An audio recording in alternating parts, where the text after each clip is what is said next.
चार युग में कैसे हुई लड़ाई, क्यों भगवान शिव को करना पड़ा न्याय। ये कहानी बहुत ही रोचक है। दोस्तों, वीडियो शुरू करने से पहले एक छोटा सा निवेदन है कि कमेंट में हर हर महादेव अवश्य लिखें। ये कहानी है सतयुग, त्रेता, द्वापर और कलयुग, चार युगों की। एक समय की बात है, चारों युग यानी चारों भाई एक साथ बैठे हुए थे। तब आपस में चारों में वाद विवाद होने लगता है। सतयुग, त्रेता, द्वापर और कलयुग चारों एक साथ बैठे हुए विवादों में उलझने लगे। सबसे पहले सतयुग कहने लगा कि अरे मूर्खों, तुम सब मुझसे छोटे हो, तुम मेरी बराबरी कैसे करने लगे। जब त्रेता युग ने यह बात सुनी तो कहने लगा कि तुम सबसे बड़े कैसे हो सकते हो। तुम सब में सबसे बड़ा तो मैं हूं, मैं ही सर्वश्रेष्ठ हूं, तुम मुझसे सर्वश्रेष्ठ नहीं हो सकते।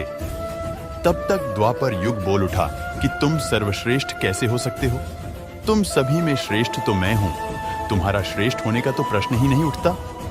तब तक कलयुग कहने लगा कि तुम तीनों श्रेष्ठ बन रहे हो, परंतु हकीकत तो जानते ही नहीं, वास्तविकता में श्रेष्ठ तो मैं हूं। इस तरह से चारों युग आपस में झगड़ने लगे। तब चारों युगों ने फैसला किया कि हम आपस में फैसला नहीं कर सकते कि हम में से कौन बड़ा है, कौन सर्वश्रेष्ठ है। इसका फैसला तो भगवान भोलेनाथ करेंगे। चलिए वहां चलते हैं। भोलेनाथ ही आदि और अनंत है। चलिए उन्हीं के पास कैलाश पर चलते हैं। वही हमें बताएंगे कि हम में कौन बड़ा है और कौन छोटा है। इसका निर्णय स्वयं भगवान शंकर करेंगे। इसका निर्णय हम नहीं कर सकते। चारों युगों ने मिलकर योजना बनाई कि चलिए कैलाश पर चलते हैं। चारों युग कैलाश पर्वत चले जाते हैं। जब वह कैलाश पर्वत पर पहुंचते हैं तो द्वारपाल उन्हें रोक लेते हैं। द्वारपाल कहते हैं कि तुम चारों कौन हो और कहां जा रहे हो। तो चारों युग कहने लगे, हे द्वारपाल, हम भगवान शिव से मिलना चाहते हैं, उन्हें हमारी आने की सूचना दीजिए। स्वयं नंदीश्वर महाराज भगवान शिव के पास आए और भगवान शिव से कहने लगे, हे प्रभु, है कैलाशपति, आपसे चारों युग मिलना चाहते हैं। भगवान शिव कहते हैं कि जाओ, उन्हें सम्मान सहित हमारे समक्ष ले आओ। भगवान नंदीश्वर चारों युगों को लेकर पहुंच जाते हैं भगवान शिव के पास। भगवान शिव ने चारों को सम्मान सहित अपने दरबार में बैठाया। चारों लोग भगवान शिव को प्रणाम करते हैं। तब भगवान शिव ने चारों युगों से कहा कि आप सभी का हमारे दरबार में हमारे कैलाश पर स्वागत है। कहो, तुम्हारे आने का क्या कारण है। तुम तो स्वयं ही कालचक्र हो, तुम तो स्वयं ही समय हो, फिर ऐसा क्या कारण है कि तुम्हें हमारे पास आना पड़ा। चारों युग कहते हैं कि हे सृष्टि के रचयिता है भगवान शिव, हम चारों में विवाद खड़ा हो गया है और हम उस विवाद का समाधान नहीं कर पाए, इसीलिए हम आपके पास आए हैं। अब हम आपसे निवेदन करते हैं और गुहार करते हैं कि हे भगवान, आप ही हमारा फैसला करें। आप हमारा न्याय करें और हमें बताएं कि हम चारों में सबसे बड़ा कौन है, हम चारों में सर्वश्रेष्ठ कौन है। भगवान शिव कहते हैं कि इसका फैसला तो तब होगा जब आप चारों अपना अपना फैसला सुनाएंगे। तब भगवान शिव सतयुग से कहते हैं कि हे सतयुग, तुम बताओ, तुम कैसे बड़े हो। तुम अपने आप को सर्वश्रेष्ठ बताने की कोशिश कर रहे हो, लेकिन वो कैसे, यह मुझे बताओ। तब भगवान शिव से सतयुग कहता है कि देखिए प्रभु, मेरी आयु सबसे ज्यादा है, मैं 17 लाख वर्ष का हूं और अन्य युग हमसे तो बहुत छोटे हैं, इसीलिए मैं इन सभी से लंबी आयु का हूं। तब तक कलयुग बोल उठा, कहने लगा कि हे प्रभु, मैंने तो यही सुना है कि व्यक्ति कभी आयु से बड़ा नहीं होता, व्यक्ति तो गुणों से बड़ा होता है। भगवान शिव ने कलयुग की दलील को माना और सतयुग से कहा कि सतयुग, तुम इस तरह तो बड़े नहीं हो सकते। सतयुग कहने लगा कि हे प्रभु, मेरे युग में जो व्यक्ति हुए वो बड़े ही बलवान हुए, बड़े ही पराक्रमी हुए, वे पृथ्वी को उठा ले जाए, ऐसे पराक्रमी और बलवान थे। और मेरे राज्य में भगवान श्री हरि विष्णु ने कई अवतार लिए। देखिए, प्रभु नरसिंह अवतार मेरे ही काल में हुआ, वराह अवतार मेरे ही काल में हुआ, मत्स्य अवतार मेरे ही शासन काल में हुआ। तब तक त्रेतायुग बोल उठा, नहीं प्रभु, श्री हरि विष्णु के अवतार होने से सतयुग बड़े नहीं हो सकते हैं। प्रभु अवतार तो मर्यादा पुरुषोत्तम श्री राम का मेरे काल में भी हुआ था, जिन्होंने संसार को मर्यादा का पाठ सिखाया। और अगर बलवान की बात करते हो तो कुंभकर्ण जैसे योद्धा, राम रावण जैसे योद्धा मेरे शासन काल में भी हुए। हे प्रभु, इस तरह से सतयुग बड़ा नहीं हो सकता, तो फिर इन सब में बड़ा तो मैं हूं। जब यह बात द्वापर युग ने सुनी तो द्वापर युग कहने लगे कि हे प्रभु, दोनों बड़े बन रहे हैं, परंतु ये दोनों बड़े कैसे हो सकते हैं। देखिए प्रभु, आप जानते हैं कि जब मेरा शासन काल आया तो मेरे काल में तो भगवान श्री कृष्ण जैसे अवतार पैदा हुए जो कि 16 कलाओं से संपूर्ण परब्रह्म परमेश्वर थे, जिन्होंने विराट रूप दिखाया। वैसा विराट रूप तो साक्षात भगवान विष्णु भी नहीं दिखा सकते। हे भगवंत, अगर योद्धाओं की बात करते हैं तो मेरे शासनकाल में बड़े बड़े योद्धा कर्ण, एकलव्य, गुरु द्रोण, जरासंध, भीष्म पितामह और अर्जुन, भीम, युधिष्ठिर, नकुल, सहदेव मेरे ही शासनकाल में हुए थे। प्रभु बलराम स्वयं मेरे ही शासनकाल में हुए थे। तो बताइए, प्रभु की मेरे शासनकाल में कौन सा योद्धा इनके योद्धाओं से कम था? हे प्रभु, इन सब में तो मैं बड़ा हूं। तब तक कलयुग बोल उठा। कलयुग कहता है कि हे प्रभु, मैं इनकी बातें मान लेता हूं। इनके शासनकाल में जो भी योद्धा हुए, जो भी अवतार हुए, उनमें कई कमजोरियां पाई गई थीं, और जिनके शासनकाल में कमजोरी वाले मनुष्य हो, वो सर्वश्रेष्ठ कैसे हो सकता है? कलयुग कहने लगा कि नहीं भगवान, मेरा शासनकाल सबसे अच्छा है। मेरे युग में व्यक्ति के भोग विलास के लिए कई सुविधाएं हैं। अच्छे अच्छे और नई नई तकनीकों से परिपूर्ण मेरा युग, मेरा शासनकाल सभी में सर्वश्रेष्ठ है। जब भगवान शिव ने चारों युग, सतयुग, त्रेता, द्वापर और कलयुग की वाणी सुनी, चारों के उत्तर सुने, चारों की बहस सुनी, तो भगवान शिव अपने मन में विचार करने लगे और सोचने लगे कि इनका फैसला कैसे किया जाए। पास में ही माता पार्वती बैठी थी। माता पार्वती कहती है कि हे प्रभु, अगर आप ही इनका फैसला नहीं कर पाए तो फिर इनका फैसला कौन करेगा? फिर तो चारों भाई आपस में ही मर जाएंगे। हे महादेव, इसीलिए आप ही इनका फैसला कीजिए। सभी देवता मिलकर भगवान शिव से कहने लगे कि हे भोलेनाथ, आप ही इनका फैसला करें, नहीं तो चारों युग अगर आपस में लड़ने लगे तो फिर क्या होगा? सृष्टि का कालचक्र रुक जाएगा, समय का प्रवाह रुक जाएगा। भोलेनाथ, आप ही कुछ कीजिए। भगवान शिव कहते हैं कि ठीक है, मैं समस्त गणों की बात मानता हूं। मैं इन चारों युगों का फैसला करूंगा। भगवान शिव ने चारों लोगों से कहा कि चलो ठीक है, मैं तुम चारों की परीक्षा लूंगा, और जो परीक्षा में सफल हुआ वही सबसे बड़ा होगा। सतयुग बोल उठा कि है भगवंत, आप जो चाहे वह परीक्षा ले लीजिए, लेकिन सबसे बड़ा तो मैं ही रहूंगा। कलयुग कहता है, हे प्रभु, हम भी परीक्षा देने के लिए तैयार है, आप तो बस परीक्षा लीजिए। चारों युग परीक्षा देने के लिए तैयार हो जाते हैं। भगवान शिव ने 100 टन वजन का एक लोहे का परसा लिया और कैलाश पर्वत के नीचे एक तलहटी में रख दिया, और उस परसा के पास में ही एक चावल का ढेर लगा दिया। भगवान शिव ने चारों युगों को बुलाया और कहा कि तुम चारों की परीक्षा अभी हो जाएगी। भगवान शिव सतयुग से कहते हैं कि सतयुग, मेरे 500 गण यहाँ बैठे हैं और इस परसा में रखे हुए चावल को बनाना है, तो इन चावलों को तुम्हारे युग का व्यक्ति ही बनाएगा, और मेरे यहाँ जितने गण हैं वो सब भोजन करेंगे। भगवान शिव कहते हैं कि हे सतयुग, तुम तुम्हारे युग का व्यक्ति बुलाओ और उसे भोजन बनाने के लिए भेज दो। हम सभी लोग यहाँ खड़े होकर देख रहे हैं। जब भगवान शिव की बात सतयुग ने सुनी तो एक बहुत बड़ा बलवान योद्धा सतयुग ने बुलाया और कहा कि जाओ बेटे, इस परसा में चावल बनाओ और बना करके भगवान शिव के इन सभी गणों को भोजन कराओ। अपने महाराज का आदेश सुनकर के सतयुग का आदमी चलता है और वहां आकर के देखता है कि उस परसे का भार 100 टन से ऊपर है, हजारों मन से ऊपर का परसा है। पर वह तो सतयुग के युग का व्यक्ति था, वह बड़ा ही बलवान था। उसने एक बहुत बड़ी भट्टी खोदी। भट्टी खोदने के बाद पेड़ों को तोड़ करके लाया और उसने अग्नि जलाई। अग्नि जलाने के बाद परसे को एक हाथ से उठाया और उठा करके भट्टी पर रख दिया, और चावल उठाया और परसा में डाल दिया, पानी डाल दिया और चावल बना दिया। जब बहुत विशाल परसा में चावल बन गए तो उस व्यक्ति ने, जो सतयुग का था, समस्त गणों को बैठाया, पत्तल दिया और चावलों से भोजन करा दिया। अपना कार्य पूरा करके वह अपने मालिक सतयुग के पास आया और कहने लगा कि हे प्रभु, मैं जा रहा हूं, अब मेरा काम हो गया है। भगवान विष्णु और अन्य लोग यह सब देख रहे थे। फिर भगवान शिव त्रेतायुग से कहते हैं कि हे त्रेता, तुम अपने युग के व्यक्ति को भेजो, और यह परसा जो रखा हुआ है इसे मैं अपनी माया से हटा देता हूं और इसी के समान दूसरा परसा बना देता हूं। अब तुम अपने युग के व्यक्ति से इस चावल को बनवाओ और मेरे 500 गणों को भोजन करवाओ। तो त्रेता युग ने कहा कि ठीक है प्रभु, जैसी आपकी आज्ञा।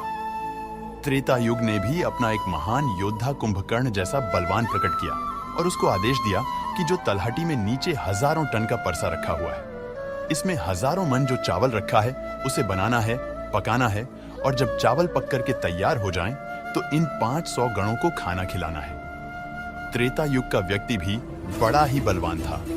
वह उस परसे के पास आया, पास में एक भट्टी खोदी और उस परसे को दोनों हाथों से उठा करके भट्टी पर रख दिया और ऊपर से रखने के बाद अग्नि जलाई और अग्नि जलाकर उसमें चावल डाला, पानी डाला, चावल पक करके तैयार हो गए। त्रेता युग के व्यक्ति ने जो भगवान शिव के गण थे उन सबको खाना खिलाया और भोजन करने के बाद सभी गण वापस कैलाश पर्वत पे आ गए। भगवान शिव ने फिर अपनी शक्ति से उस परसे को हटा दिया। अब भगवान शिव द्वापर युग से कहते हैं कि द्वापर, ये दोनों युग अपनी अपनी परीक्षा दे चुके हैं, अब तुम्हारी बारी है। देखिए, इनता ही बड़ा परसा उस तलहटी में दिखाई दे रहा है और हजारों मन चावल रखे हुए हैं और तुम्हें मेरे 1500 गणों को भोजन कराना है। द्वापर कहने लगा कि ठीक है प्रभु, आपकी जैसी इच्छा मैं पूरा प्रयत्न करूंगा कि मेरे युग का जो व्यक्ति है आपके सभी गणों को खाना खिला सके। वहां पर द्वापर युग ने भी एक भीम जैसे अवतार वाला बड़ा ही ताकतवर बलवान व्यक्ति को बना करके खड़ा कर दिया और उससे कहा कि जाइए, देखिए तलहटी में परसा रखा हुआ है, वहां रखे परसे में उस चावल को बनाना है और बनाकर इन सभी गणों को भोजन कराना है। वह व्यक्ति कहता है कि ठीक है प्रभु, जैसी आपकी आज्ञा। द्वापर युग का व्यक्ति चला जाता है। वह देखता है कि परसा आकार में बड़ा है, उठाने में ताकत लगानी पड़ेगी। उसने भट्टी खोदी और लकड़ियों की व्यवस्था की और उस परसे को दोनों हाथों से उठाया, क्योंकि उसे सतयुग और त्रेता युग के व्यक्ति आराम से उठा सकते थे, लेकिन उसे बहुत ताकत लगानी पड़ी। पूरी ताकत लगाकर उसने उस परसे को उठाया और उठा करके जैसे तैसे खींचकर नीचे अग्नि जलाई और उसमें चावल डाल दिए, और जब चावल पक गए तो भगवान शिव के उन सभी गणों को भोजन कराया। खाना खिलाने के बाद वह द्वापर युग का व्यक्ति अपने मालिक के पास आता है और कहता है कि प्रभु, मैंने अपना काम कर दिया। वहां पर द्वापर युग उससे बहुत खुश हुआ और कहा, शाबाश, अब तुम जा सकते हो। अब भगवान शिव कहते हैं कि हे कलयुग, अब तुम्हारी बारी है। जो परसा तुम देख रहे हो उसका वजन कम नहीं होगा, उसका वजन उतना ही रहेगा, हजारों टन। लेकिन जब तुम्हें परीक्षा देनी है तो मानने को तैयार नहीं थे कि तुम सबसे छोटे हो, लेकिन तुमने तो माना नहीं। तुम्हारे आदमी की आयु भी मात्र 100 वर्ष है, जबकि अन्य लोगों की आयु बहुत अधिक होती है। सतयुग के मनुष्य की आयु 1,00,000 वर्ष होती थी, त्रेता युग में 10,000 वर्ष होती थी और द्वापर युग में 1,000 वर्ष होती थी। और हे कलयुग, तुम्हारे शासन में मात्र 100 वर्ष ही है और तुम्हारा आदमी भी छोटा है। जब भगवान शिव की बातें कलयुग ने सुनी तो कलयुग कहता है कि प्रभु ठीक है, मैं आपकी बात मानता हूं, लेकिन पहले ही आप मुझे इस तरीके से हताश मत कीजिए। प्रभु, आप तो एक न्याय करते हैं, सबको मौका दिया जा रहा है। हम भी परीक्षा देकर देखेंगे, यदि हमसे नहीं हो पाया तब जाकर हम मानेंगे। भगवान शिव कहते हैं ठीक है, तुम अपना आदमी बुला लो। फिर भगवान शिव कहते हैं कि यह परसा देख रहे हो, हजारों टन का है, वहां चावल रखा है, यह हजारों किलो टन का परसा है और इसमें इतने सारे चावल रखे हुए हैं। तुम्हारा व्यक्ति क्या करेगा? कलयुग कहता है कि ठीक है प्रभु, आप मेरा तमाशा तो देखिए। तीनों युग हंसने लगे। भगवान शिव भी उसकी बात को सुनकर अचंभित थे। भगवान शिव सोच रहे थे कि क्या कलयुग का व्यक्ति इतने हजारों किलो टन के परसे को उठा पाएगा। कलयुग ने बड़े ही बुद्धिमान व्यक्ति को पैदा किया। बड़ा ही तीव्र व्यक्ति था, बहुत ज्यादा सोचने वाला व्यक्ति था। सभी गुणों से संपन्न व्यक्ति को कलयुग ने पैदा किया और पैदा करके व्यक्ति से कहा कि बेटे, तुम्हें अपनी शक्ति दिखानी है, परीक्षा का समय है। यदि तुम इसमें असफल हो गए तो मैं सबसे छोटा हो जाऊंगा। वह व्यक्ति अपने महाराज से कहता है कि महाराज, आप इस एक परसा की बात करते हैं, ऐसे हजारों परसा हमारे सामने हो तो भी परेशानी नहीं है। जब उस व्यक्ति की बात को तीनों लोगों ने सुना तो वह हंसने लगे। कह रहे थे कि छोटा सा व्यक्ति जिसकी लंबाई मात्र 3 हाथ है, यह क्या करेगा, जबकि हमारे युगों के मनुष्यों की लंबाई तो बहुत हुआ करती थी। ये बात बिल्कुल सच है। सतयुग के लोगों की लंबाई 21 हाथ और त्रेता युग के व्यक्ति की लंबाई 14 हाथ और द्वापर युग के व्यक्ति की लंबाई 7 हाथ थी। और कलयुग के व्यक्ति की लंबाई लगभग 3 हाथ होती है। तीनों युग बड़ी जोर जोर से हंस रहे थे। कलयुग कहता है कि आप बस देखते रहिए, मैंने अपने लड़के को भेज दिया है। कलयुग का आदेश पाकर के वह कलयुग का तीव्र बुद्धि वाला व्यक्ति उस तलहटी में आया। तलहटी में आकर उसने देखा कि परसे का वजन तो बड़ा ही विशाल है, मैं इसे उठा नहीं पाऊंगा। तो उस व्यक्ति ने दिमाग लगाया, उस परसे के नीचे मिट्टी खोदना शुरू कर दिया। परसा तो उसने हिलाया भी नहीं और उसके नीचे भट्ठी खोदकर तैयार कर दी। लकड़ियों की व्यवस्था करने में उसे तब थोड़ा सा भी समय नहीं लगा, क्योंकि लकड़ियां वहीं रखी हुई थी। उसने उन लकड़ियों को उठा लिया और उस भट्ठी में आग जला दी। परसे में चावल डाला, पानी डाला और बस कुछ ही समय में चावल पक करके तैयार हो गए। वह कलयुग का व्यक्ति कितना दिमाग वाला था, उसने कुछ भी नहीं किया। परसे के नीचे भट्ठी खोदी और उसमें आग जला दी, चावल को डाल दिया और चावल में पानी डाला और चावल पक भी गया। जब चावल पक गए तो भगवान शिव के गणों को एक कतार में बैठा दिया। उन गणों से कहा कि आप मेरा साथ दें और आप इस चावल को आपस में परोस दीजिए। भगवान शिव के 4 विशाल गण चलते हैं और उन चावलों को बाल्टियों में भर भर के सभी गणों को परोस दिया। तब कलयुग कहता है कि अब आप सब भोजन कर सकते हैं। भगवान शिव के सभी गण खुशी खुशी भोजन करते हैं। कलयुग के मनुष्य ने उन 4 शेष बचे गणों को भी भोजन कराया। भोजन कराने के बाद उस परसे को साफ किया और परसा वहीं छोड़ दिया और उसका काम पूरा हो गया। वो अपने महाराज कलयुग के पास आया और आकर के कलयुग से कहा कि हे प्रभु, मैंने आपका काम कर दिया है। कलयुग बहुत खुश था, कहने लगा, शाबाश, आपने मेरी लाज रख ली, आपने मेरी परीक्षा पास कर ली। भगवान शिव और तीनों युग देखकर अचंभित रह गए। कलयुग कहने लगा कि हे भगवान शिव, अब आप निर्णय कीजिए कि हम में से बड़ा कौन है। भगवान शिव मन में विचार करने लगे और सोच करके जवाब दिया। भगवान शिव कहते हैं कि मैंने तुम चारों की परीक्षा देखी। जब सतयुग का व्यक्ति आया तो उसने अपनी ताकत लगाई और ताकत लगा के परसे को उठा करके अग्नि पे रख दिया और स्वयं ने ही मेरे सभी गणों को चावल परोसा। जब त्रेतायुग की बारी आई तो उस व्यक्ति ने भी बिल्कुल ऐसा ही किया। परसे को उठाया, भट्ठी पर रखा, उसमें चावल डाला, पानी डाला और उसे पकाया और सबको खिलाया। और इसी तरीके से द्वापर युग के व्यक्ति ने भी किया। परंतु आपने देखा कि मात्र 3 हाथ का व्यक्ति, इसकी बुद्धि देखिए, कितना विशाल परसा था, शायद उसे हिला भी नहीं सकता था। उसने उस परसे में चावल बना लिया। मेरे इतने गण थे कि अगर वो बाल्टियों से परोसता तो वो शायद परेशान हो जाता। तो देखिए, उसने उनमें से ही 4 गण अपनी सहायता के लिए बुलाए और चारों गणों से भोजन परोसवाए और स्वयं बैठा रहा। यह तो बड़ा बुद्धिमान व्यक्ति हुआ। यह तो बड़ा ही बुद्धिमान युग हुआ। भगवान शिव कहते हैं कि कलयुग बड़ा ही बुद्धिमान व्यक्तियों का युग होगा। इसमें मशीनों का आविष्कार होगा, बड़े बड़े दिमागधारी होंगे। भगवान शिव कहते हैं कि तुम सब युग जैसा शासन करते आए हो। ठीक है, माना तुम्हारे युगों में मनुष्य धार्मिक हो, लेकिन तुम्हारे युग के व्यक्तियों में बुद्धि का अभाव था। उन्होंने कभी अपनी बुद्धि का उपयोग नहीं किया। नहीं तो कुंभकर्ण, रावण, इनके जैसे महान योद्धा जिनको मारने के लिए स्वयं भगवान अवतार ले लेकर आए, और वे इतना मूर्ख थे, यह नहीं जान सके कि यह भगवान है, यह सृष्टि के रचनाकार हैं, और उनसे युद्ध किया और सभी के सभी मारे गए। कलयुग के व्यक्ति को देखो आप, वो कितना बुद्धिमान है, और आगे आने वाले युगों में, आगे आने वाले कलयुग के राज में वैसे ही बुद्धिमान व्यक्ति देखने को मिलेंगे। तो भगवान शिव ने फैसला किया कि तुम चारों में सबसे बड़ा कलयुग होगा। कलयुग मशीनों का युग होगा। कली का नाम है मशीन और युग माने समय। कलयुग मशीनों का समय होगा। इस समय बड़ी बड़ी मशीनों का आविष्कार होगा, जो कि सतयुग, त्रेतायुग और द्वापर युग में नहीं हो पाएगा। भगवान शिव की बातें सुनकर वह चारों युग भगवान शिव की बात मान लेते हैं, और चारों युग अपने अपने धामों को और अपने अपने राज्यों को लौट जाते हैं। इस प्रकार भगवान शिव ने चारों युगों का फैसला किया। दोस्तों, उम्मीद करता हूं जानकारी आपको पसंद आई होगी। अगर वीडियो पसंद आया हो तो दोस्तों कमेंट बॉक्स में हर हर महादेव जरूर लिखे। मिलते हैं आपसे अगले वीडियो में।